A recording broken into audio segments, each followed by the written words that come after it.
Ինչ ասպասում 2025 Ողջույն սիրելի ընկերներ, այս հոլովակում ձեզ համար կներկայացնեմ 2025 թվականի սեպտեմբեր ամսվա տարրո կանխատեսումը ջրհոս նշանի համար։ Սիրելի ջրհոսներ, հինգական քարտով կնայենք ամսվա կարևոր իրադարձությունները, այնուհետև մեկական քարտով նորալուսնի և լիալուսնի ազդեցությունը։ Յուրաքանչյուր քարտի էներգիա անպայման բոլորն իրենց կյանքում զգալու են, բայց դա կլինի տարբեր ոլորտներում և տարբեր դրսևորումներով, քանի որ այս տարրո կանխատեսումը ընդհանուր բնույթ ունի։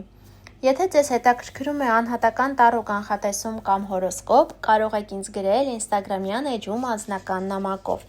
Այսպիսով, սիրելի ընկերներ, ամիսը ձեզ համար կսկսվի որևէ եկեղեցական արարողության մասնակցությամբ, գուցե օրինակ ձեզ հրավիրեն հարսանիք, կնունկ կամ կուղակի պատարագի մասնակցեք կամ ուղղակիորեն որոշեք եկեղեցի գնալ։ Շատերը ինչ-որ խորհուրդ կստանան, գուցե ձեզնից ինչ-որ խորհուրդ հարցնեն կամ դուք որևէ մեկից խորհուրդ հարցնեք կամ հնարավոր է նաև ինչ-որ օգնություն ստանաք։ Որևէ կին, ով ծնված է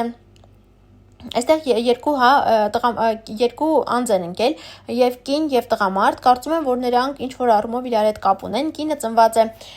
ջրի տարերքի ներքո, դա է ձկներ, խեցգետին կամ կարիճ, իսկ տղամարդը հողի տարերքի ներքո, դա է կույս, ցուլ կամ այծ եղջյուր։ Այս կինն ու տղամարդը կամ ձեր շրջապատից են, ձեր ընտանիքի անդամներից որևէ մեկն են, կամ էլ կարող են լինել նրանք նոր ծանոթություններ, նոր գոլեգա, նոր հարևան եւ այլն։ Նրանք ինչ-որ ձևով այս ամսում ձեր կյանքում դեր են ունենալու։ Շատերին սպասվում է օգնություն,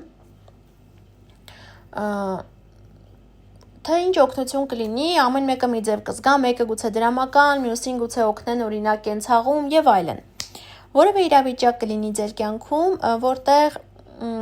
պետք է սպասեք, հա, անկախ ամեն ինչից, ինչքան էլ որ շատ չուզենաք, որ դա արագ լինի, դա չի ստացվի, անհրաժեշտություն կլինի մի որոշ ժամանակահատված սպասելու, որպեսզի ձեր ուզածին հասնեք։ Իսկ սովորական կենցաղային մակարդակով եթե նայենք, այս քարտը կարող է ասել, որ գուցե ուշացնեն ձեր աշխատավարձը։ Եվ ամիսը ձեզ համար կավարտվի ինչ-որ հրավերով, ինչ-որ համագործակցությամբ, իհարկե այն աղջիկները, ովքեր փնտրում են իրենց երկրորդ կեսին, հնարավոր է ունենան նոր ծանոթություն, նոր հարաբերությունների սկիզբ լինի։ Այժմ նորալուսնի եւ լիալուսնի հետ կապված այս նորալուսնին եւ լիալուսնին խավարումներ ենք ունենալու եւ ամսի 7-ից մինչեւ 21-ը գտնվելու ենք խավարումների միջանցքում։ Սիրելի ընկերներ, ամսի 7-ին է լինելու ներողություն, խավարումը առաջին լիալուսին է լինելու, այստեղ ինչ-որ պարզություն է մտնելու ձեր կյանք, ինչ-որ հստակ որոշում է լինելու։ Քանի որ դուրս է եկել այնպիսի քարտ, որը ասում է մեկուսացում, կարծում եմ, որ այս լիալուսնի ազդեցության ներքո շատերը գնալու են բժշկի,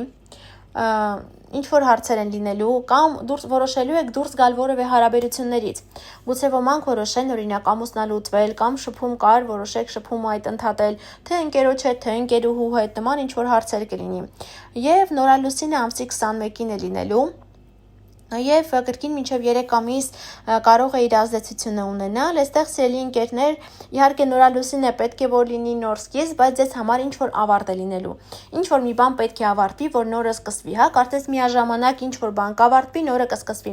Թե որ ոլորտում այս ավարտն ու նոր սկիզբը կունենաք, իհարկե ամեն մեկը մի ձևով է զգալու, բայց անպայման կլինի դա ձեր կյանքում։ Այսքանը սիրելի ընկերներ, կապված այս ամսվա հետ, բաժանորդագրվեք ալիքին, սեղմեք զանգակի կոճակին, որ բաց չթողնեք գալիք ամիսների կանխատեսումները, իսկ մենք շուտով կհանդիպենք, ցտեսություն։